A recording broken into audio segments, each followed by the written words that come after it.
There's something almost unreal about a European castle. Not just the walls, or the towers, or the rooms that stretch farther than the eye can follow. It's the feeling, that quiet, ancient stillness you can't fabricate. The weight of centuries pressing gently into your senses, whispering stories you can't quite hear, but somehow still understand. This is why, when the wealthy have more money than they can ever spend, they don't chase modern boxes made of glass and steel. They chase history. They chase legacy. They chase the echo of lives that existed long before theirs, and will exist long after. A modern villa is beautiful, yes. Minimalistic lines, smooth marble, infinity pools reflecting the sunset. But beauty isn't enough for the rich. Not the truly rich, the ones who think generationally. The ones who build dynasties instead of lifestyles. Modern villas give you comfort. Castles give you eternity. Walk through the gates of a medieval estate in France, Italy,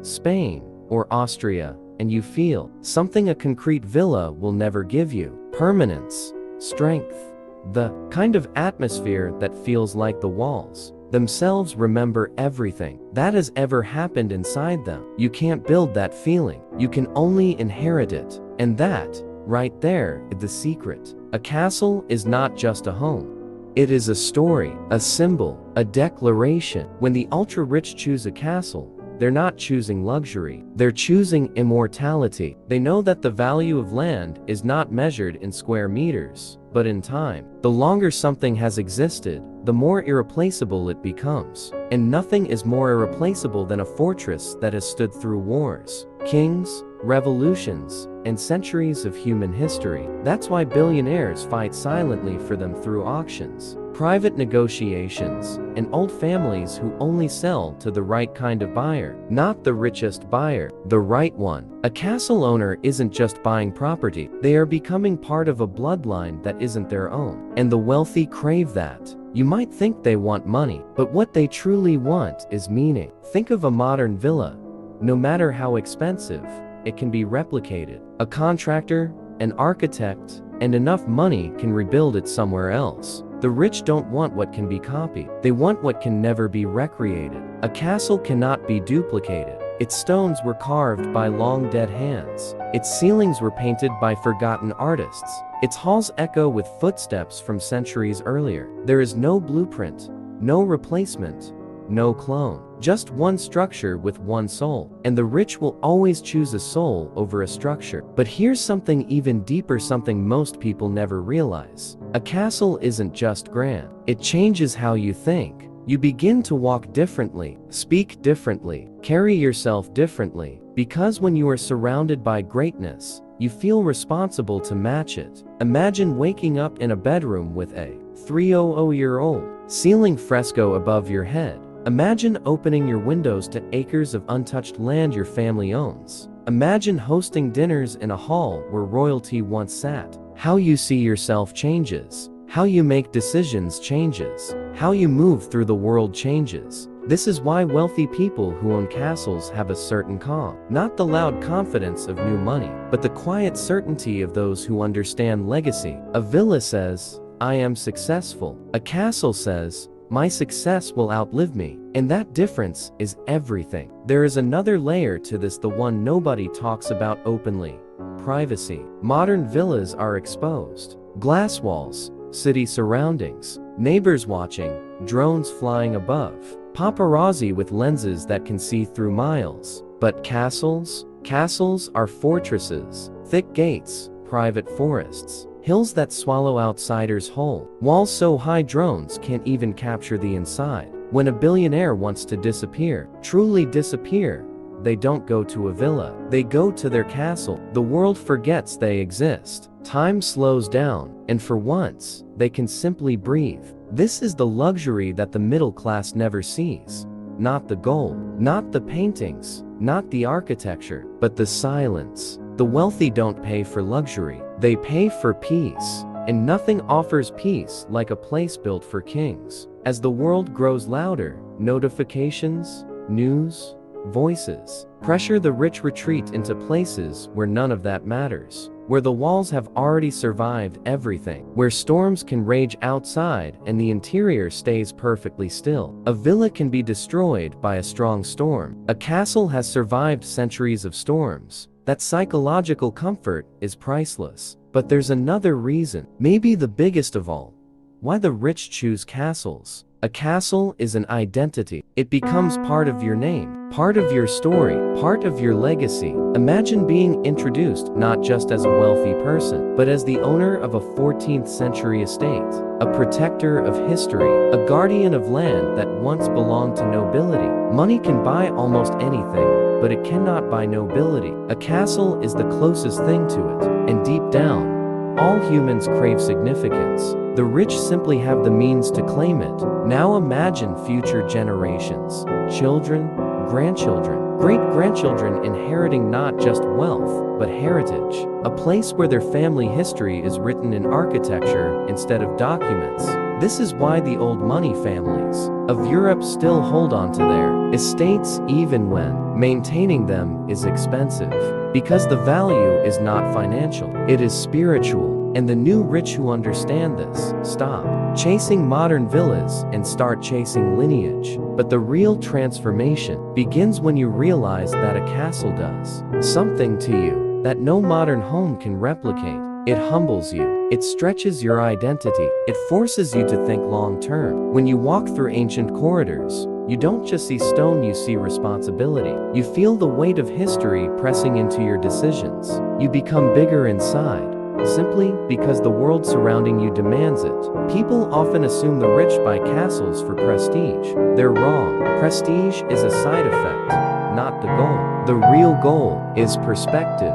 When you stand in a room lit only by tall windows and centuries-old chandeliers, when you hear the echo of your footsteps in a hall that once held banquets, when you feel the cold of stone walls that have survived wars, floods, invasions, revolutions, you stop thinking in days and start thinking in centuries. You stop thinking like a consumer and start thinking like a custodian. You begin to measure your life not by moments, but by what you will leave behind.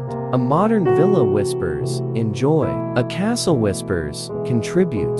And this is why so many billionaires, especially European ones, gravitate toward them. But here's something nobody tells you. A castle changes your behavior long before it becomes your home. Even during the buying process, you start transforming. You learn about restoration. You learn about craftsmanship. You learn about architecture, lineage, old families, ancient rights written into land deeds. You learn that the world used to be assembled with hands, not machines. That the stones in these walls were carved by craftsmen who never rushed, never compromised, never cut corners. You begin to crave that standard. You begin demanding it from everything around you, even yourself.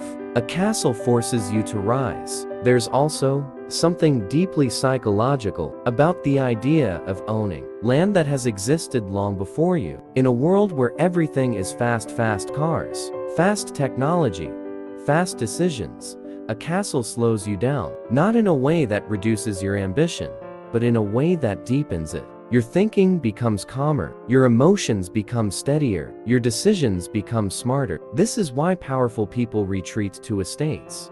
Because power is loud in cities, but silent in nature, and silence sharpens you. It allows you to see opportunities others are too distracted to notice. The rich do not buy peace because they are fragile. They buy peace so they can remain powerful. Imagine negotiating a deal worth hundreds of millions. Not from a boardroom filled with tension, but from a private library inside a castle, surrounded by centuries-old books, a crackling fireplace, an air so quiet you hear yourself think. Decisions made in peace are different, better, clearer, more profitable. This is a truth the middle class never hears, because they think luxury is about showing off. But true luxury is about withdrawing, about creating an environment where nothing disturbs the mind. This is why the rich, especially old money Europeans, gravitate toward castles. They offer invisibility. Not even a modern penthouse can hide you the way a castle can. Not even a gated villa can isolate you as deeply as a rural estate. A castle allows the wealthy to live in a world within a world, one shaped by their rules, their rhythm, their peace. But what might surprise you most is that a castle doesn't make the rich feel bigger, it makes them feel smaller, and in the most profound way. When you live in a space that once held armies, kings, nobility, and generations of families, you realize how temporary your own life is. Suddenly, pettiness dies, stress shrinks, vanity fades. What matters gets sharper. This is why old money behaves differently, because they grow up in places that teach perspective. Modern luxury makes you chase status. Ancient luxury makes you chase meaning. And meaning is the currency that never loses value. Walk through a modern villa and you notice the design. Walk through a castle and you notice yourself. You feel the presence of something larger.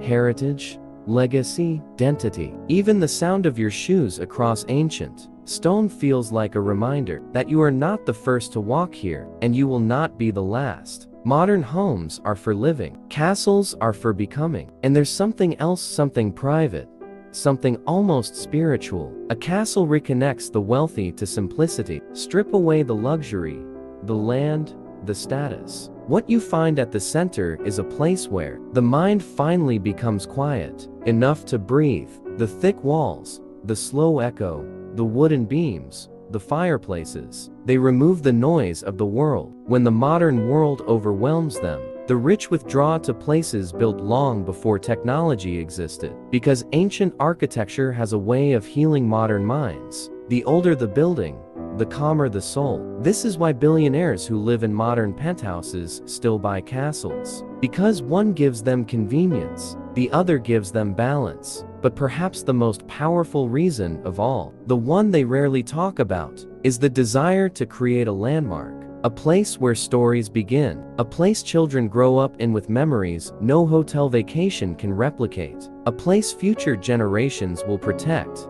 cherish, and pass down. A villa is something you own. A castle is something you continue. This is what the wealthy truly chase. Not luxury, not recognition, not extravagance, but legacy. The kind of legacy built not in bank accounts, but in stone. And that's why on Velvet, we explore these worlds not to show off wealth, but to understand the psychology behind it. Because the more you understand how the rich think, the closer you get to thinking like them yourself. If this world of ancient estates, legacy mindsets, and luxury psychology fascinates you, make sure you subscribe to Velvet, where we don't just show luxury, we decode it.